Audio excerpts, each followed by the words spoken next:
Nauwi sa barilan ang pagtugis ng mga pulis sa Davao City sa dalawang umano'y carnapper. Napatay ang mga suspect na nagtangka umanong tumangay sa isang motorsiklo. Makibalita tayo kay Sheila Vergara Rubio ng GMA Davao.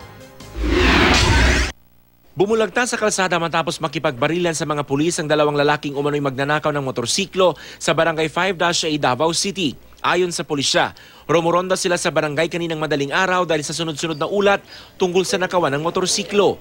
Nang maaktuhan ang dalawang sospek habang tinatangka raw nakawin ng isang nakaparadang motor sa tapat ng isang bahay. Ang uban po, dagmay lang po balay. Ang kuhan lang yun nato, isa mo lagi. Di man nila makaya sa balay, sa gawas lang yun. Ang problema lang yun, kini sila nga mga kawatag motor.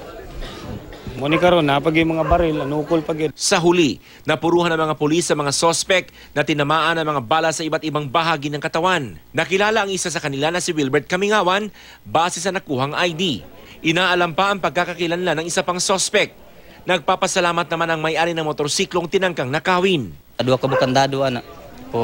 Putol lang Japon gimitag cutter. Nakuha sa mga sospek ang dalawang baril, mga bala at iba't ibang tools na hinihinalang ginagamit sa pagnanakaw ng motor. Lumalabas naman sa investigasyon ng pulisya na posibleng si Kamingawan ang parehong sospek sa pagnanakaw rin ng motorsiklo sa Barangay Obrero noong February 16.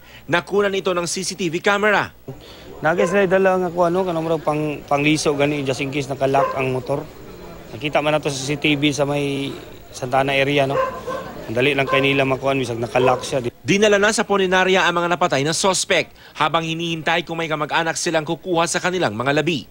John Paul Siniel, Nagbabalita, Pilipinas.